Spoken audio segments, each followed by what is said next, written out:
중국의 실용주의를 강조를 하시는 측면이 있는데 그런 측면에서 보자면 뭐 사람들이 이야기하는 2027년 무슨 대만 전쟁 2027년까지 올해도 당연히 불가능한 것이고 총통 선거거든. 마카오를 몇 년 기다렸죠?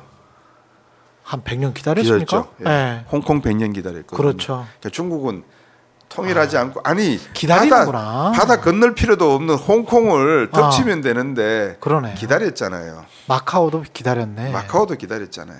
근데 진짜 이게 또 무섭구나. 그리고 대만 선거가 1월 15일 날 있나요? 예, 그렇죠. 1월 15일 날 대만 선거에 지금 민중당인가요? 민진당 그쪽이 지금 유리한 쪽인데 그렇죠. 뭐 그쪽에서 북치고 장구치고 하겠죠. 야, 뭐 우리는 친미야, 우리는 반중이야. 그렇죠. 그거는 하나의 선거적인 전술일 따름이지 본심은 아닐 거다. 왜? 대중국 수출이 36%가 줄었어요. 대만이 2,800만 정도를 먹여 살리는데 중국 수출이 40%가량 줄어버리면 대만 경제는 어떻게 되겠습니까? 그리고 TSMC라든지 반도체 경제가 중국 그렇죠. 시장 없이는 안 되지 않습니까? 그렇죠. 그러니까 이런 상황을 놓고 봤을 때 정치가 먼저일까 경제가 먼저일까 할 때 항상 레미제라블에서도 빵을 달라 아니에요. 프랑스 혁명에서도. 그게 리버티라고 하는 게 자유라는 건 빵이 없으면 안 되거든요. 그렇죠. 먹는 게 먼저라고 저는 봅니다.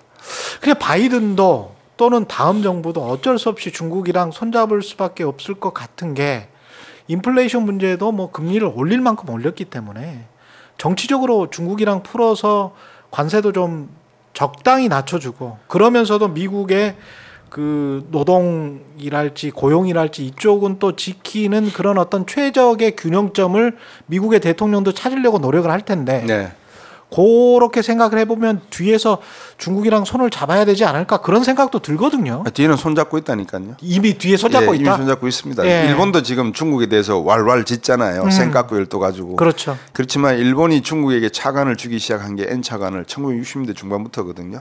수교도 하기 전에.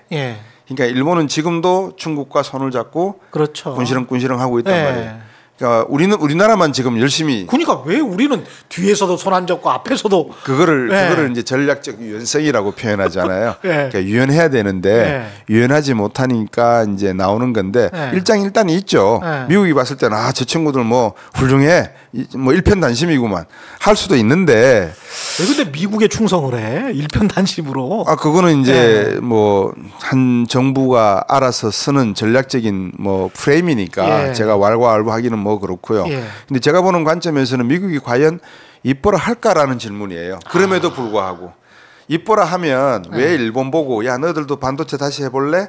너희들 배터리 다시 해볼래라고 할까? 일본이 엔화를 저렇게 떨어뜨리는데도 한국 같은 나라, 중국 같은 나라 보고는 환율 조작 감시 대상국이야 너희들 이러고 있거든요. 아직도. 근데 일본 보고는 조작을 하고 있어도 막 그래 너희들 어렵게 살았으니까 열심히 해. 거기다가 반도체 배터리 기술을 다시 부양을 시키는 정책을 하니까 우리 입장에서 보면 우리는 충성 이러고 막 열심히 살았는데 실제로 해독 보는 거는 일본이지 않습니까? 왜 그러는 겁니까? 그거는 미국에게 물어봐야죠. 그러니까 다시 말씀드리면 미국의 전략이라고 하는 것이 그런 것이다. 그러니까 줄 거 주고 받을 거 받아내는 그런 형태인데 우리는 마치 줄 거 줬으니까 우리는 거기에 대한 은혜를 갚아야 되는 거 아닌가라고 생각하는 아까 제가 말씀드린 상인 정신이 있잖아요. 그 상인 정신이 우리에게는 없다는 거죠. 그러네요. 이상한 준법 정신이나 이상한 일편단심만 있는 것 같고 아니 저는 이거를 그러니까 미국 사람들은 미국 행정가들이나 대통령 입장에서는 잘하는 것 같기도 해요. 왜냐하면 한번 그 플라자 합의 때도 반도체 그 이후에 이제 죽였지 않습니까? 일본을 죽이고 그게 이제 우리가 삼성이 기회를 잘 잡아서 90년대 초반 이후에 이제 우리 걸로 다 가져와 버린 거잖아요.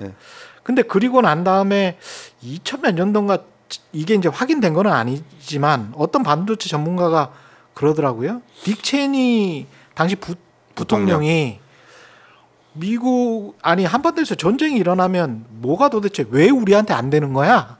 라고 물어보니까 그 참모가 반도체요 이랬다는 거예요. 그래서 뭐 어느 정도 생산하는데 그냥 한 50% 생산한다. 그래 그러면 안 되겠네. 이렇게 이야기를 했다는 겁니다. 근데 이게 자꾸 포트폴리오화 시키고 다이버시파이 시키는 거 아닌지 그래서 분산시켜서 다른 지역들로 핵심 자산이라고 할 수 있는 산업의 쌀인 반도체 공장들을 자기 나라에도 만들고 다른 나라에도 만들고 일본에도 만들고 뭐 유럽에도 만들고 그렇게 해서 한국에만 밀집되지 않도록 한 다음에 먼 미래에 10년, 20년 후에 한국에서 전쟁이 일어나도 상관이 없는 상황이 되면 그때 또 전략적 판단을 달리할 수 있는 것 아닌지 그 걱정이 자꾸 드는 거예요, 저는. 예, 근데 걱정하실 필요가 없는 게 예. 제가 거꾸로 여쭤볼게요. 예. 2차 세계 대전에 요크타운 함정이 진주만에 있다가 피습당했을 때 다시 복구를 했잖아요. 그랬죠. 미국이 부서진 많은 비행기들을 군수 산업으로 돌려서 다 생산해냈잖아요. 그랬습니다. 다시 말씀드리면 예. 반도체가 만약에 무너졌다고 가정을 해보자고요. 한반도에서 전쟁이 나서 예. 그럼 미국은 손 놓고 가만히 있을까요? 아니면은 1년 이내에 반도체 공정에 필요한 모든 기계를 다 가져와서 미국 안에서 필요한 수요 공급량만큼 생산해낼 수 있을까요? 또 전시 체제가 되겠네. 예. 저는 그런 거는 그냥 뭐라 그래 요즘 그 젊은 분들이 많이 쓰시는 건가요? 국뽕이라고 하는 국뽕이다. 단어. 그러니까 그건 너무 우리적인 해석인 것 같다. 우리적인 해석이다. 그러니까 너무 그런 데다가 안주해 있으니까 이거는 위기와 도전에 대한 의욕이 떨어지는 것 같아요. 세계의 모든 산업을 주도해 나가는 사람과 거기서 하청을 받거나 재하청을 받는 기업들은 생각하는 관점과 전략이 다를 거라고 저는 봐요. 그러니까 미국은 이렇게도 이야기하고 저렇게도 얘기할 수 있지만 우리는 이게 갑자기 주문이 떨어져 버리면 망하잖아요. 그렇죠. 그러니까 우리는 우리 나름대로 이제 뽕을 만들어서 열심히 국뽕적인 발언을 해야 되겠죠. 우리는 여전히 하청이나 재하청 정도밖에 안 된다. 네. 세계 글로벌 체인에 보면은 여기서 우리가 공급해 주지 않으면 대기업은 생산 못 하니까 대기업은 겁을 낼 거야. 그러니까 우리가 중요하니까 전쟁 못 일으킬 거야. 저는 그렇게 보지 않거든요. 그래서 우리는 반도체뿐만이 아니라 미국이 그러니까 우리가 왜 미국하고 밀착을 해야 되느냐? 제가 그 말씀을 아직 안 드렸거든요. 미국이 가져가는 거는 첨단 기술이에요. 그렇죠. 지금 말씀드린 우리가 이야기하고 있는 4차 산업, 양자 컴퓨팅, AI, 로봇, 드론, 비메모리 반도체, 반도체 정보통신 이 모든 것이 집적되는 기술 산업이 딱 하나가 있어요. 뭔지 아세요? 뭡니까? 우주항공이에요. 그러네요. 그러네요. 예. 그럼 우주항공은 왜 할까? 그럼 미국 애들은 100년 뒤에 화성을 보고 있는 거예요. 그러면 한 2, 30년 뒤에는 달을 보고 있는 거 아닌가. 그러니까 에론 머스크의 이야기가 간혹 가다가 약간 이래 된 사람 같지만 저는 미국다운 해석이다라고 보거든요. 그러네요. 그럼 중국은 어떻게 이걸 보고 있을까? 쟤들이 하는 걸 따라가고 있지 선두에 나서서 가고 있지를 못해요. 그런 기업도 없어요. 그러네요. 사람도 없어요. 그러니까 제가 아까 말씀드렸잖아요. 해본 사람이 먹어본 사람이 맛을 아는 거예요. 그러니까 미국이라고 하는 나라가 G20 정상회담을 열었을 때 갑작스럽게 서프라임이 땅 터지니까 G20을 만들었을까? 전혀 아닙니다. 2013년부터 올브라이트 국무장관이 앞으로 G7 가지고 안 될 테니까 G13으로 갈까 G25로 갈까 고민하던 이야기들이 미국 싱크탱크 안에 연구 보고서가 수십 건 쌓여 있습니다. 그러니까 이 미국이라고 한 나라가 그만큼 무서운 거죠. 그러니까 미국이 과연 세계를 어떤 방향으로 보고 있는가를 보면 이거를 해석해서 우리가 그러면 밀착해서 반도체 기술 우리가 어떻게 가져왔습니까? 가서 도둑질도 하고 공부도 하고 다 했잖아요. 기업도 인수도 하고.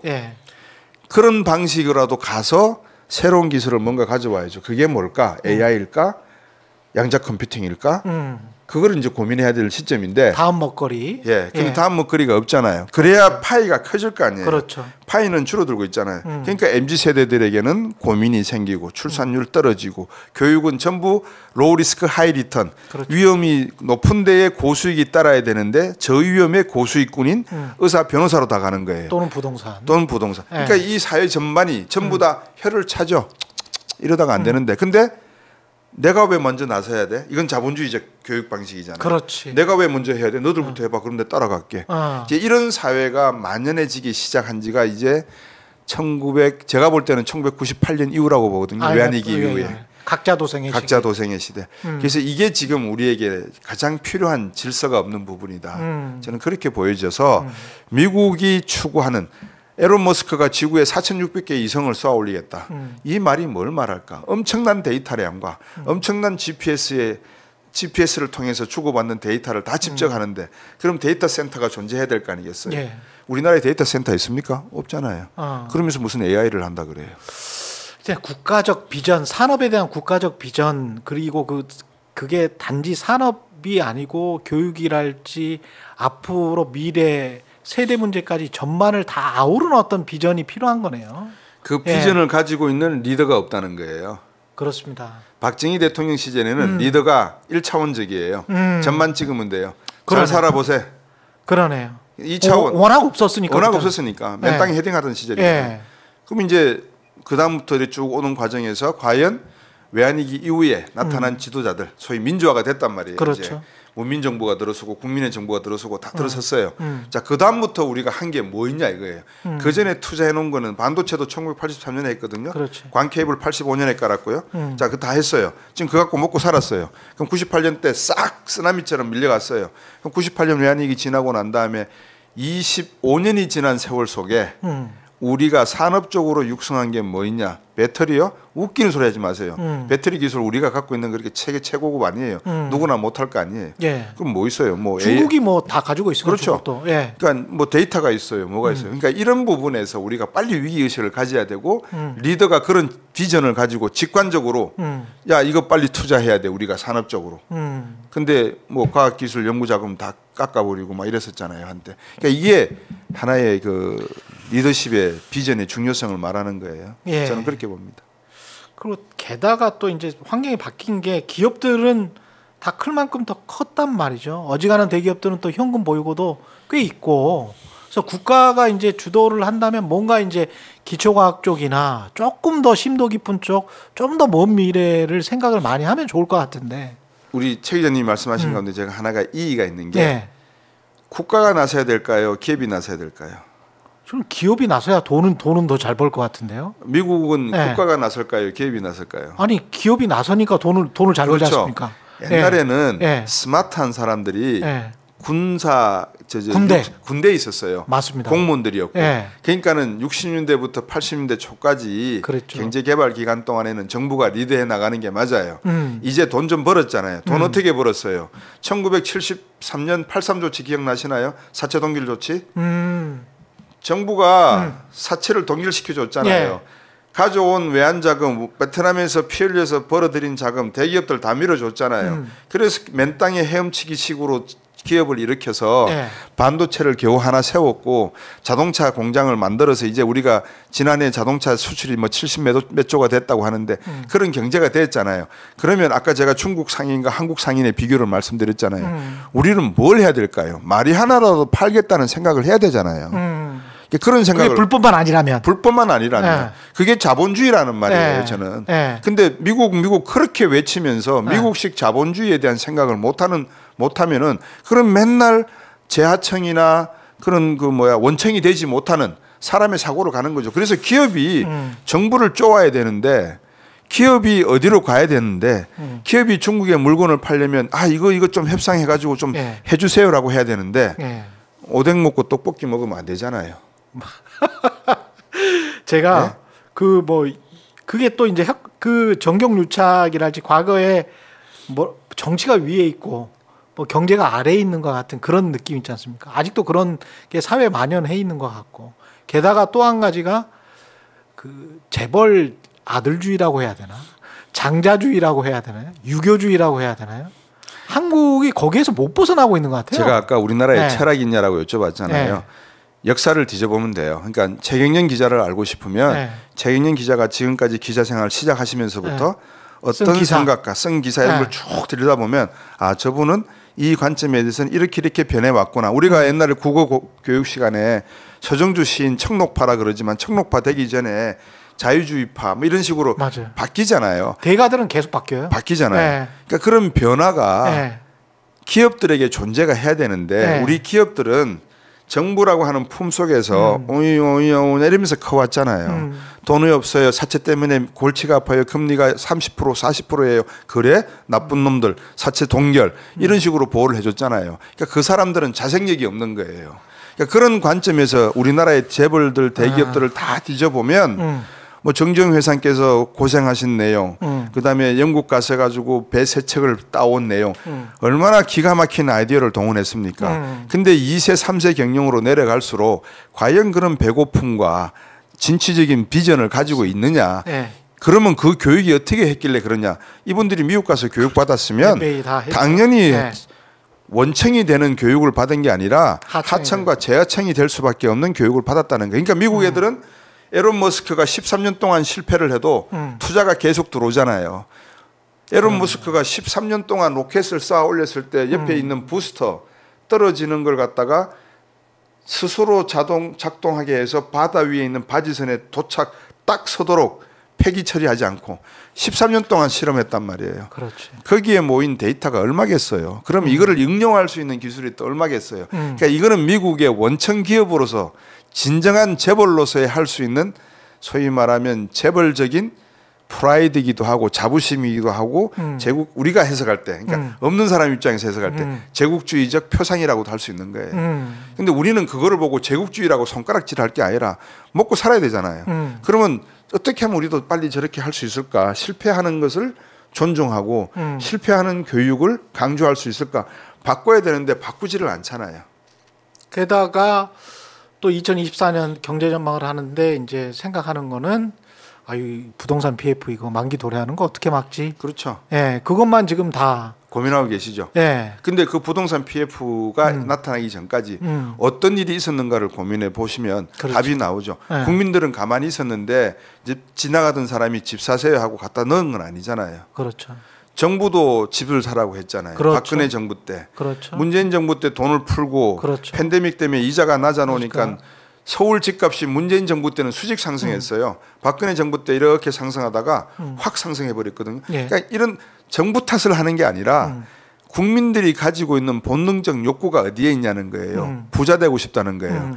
근데 산업적으로 부자 될 수가 없어요. 자영업에서 부자 될 수가 없어요. 부자 될 수 있는 길은 로또를 사거나 부동산 투기를 하거나 주식을 해야 돈을 벌어요. 그래도 몇 억을 벌 수 있지. 그렇죠. 예. 그중에서 아는 거는 부동산이에요. 예. 거짓말, 땅은 거짓말하지 않는다. 그러니까 금리가 낮으니까 집을 샀어요. 박근혜 정부 때 집 사세요, 집 사세요, 집을 샀어요. 집값이 올랐어요. 자, 그러면 건설사들은 어떻게 해요? 집을 당연히 지어야죠. 제2저축은행, 뭐 신용, 새마을금고 할 거 없이 모든 자금을 건설하는 데다가 돈을 넣어야죠. 그래서 제가 궁금한 게 그거예요.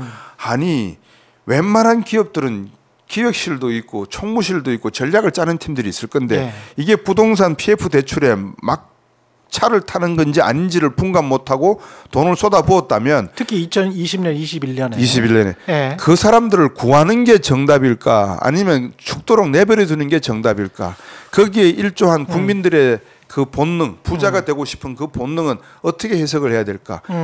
답이 없잖아요. 그렇죠. 그러니까 대한민국의 교육과 도덕과 윤리와 상글에 관해 상도라든지 이 자체가 뭐 때문에 지금과 같은 카오스 상태에 접어들었는지를 대학에서 학생을 가르치는 교수님들은 철학과 사상을 공부하셔야 되고 정치 지도자들은 직관과 비전이 있는지 없는지를 본인 스스로에게 먼저 물어보고 그렇죠. 없으면 다른 사람의 머리를 빌리든지 빌릴 힘조차 없으면 할 생각을 하지 말든지 그냥 어떤 정치적인 이슈를 가지고 네가 올래 내가 올래만 해가지고는 국민들의 30%는 받을지언정 나머지 40%의 다수의 침묵은 갈팡질팡할 수밖에 없다. 계속 침묵하게 될 것이다. 된다. 예.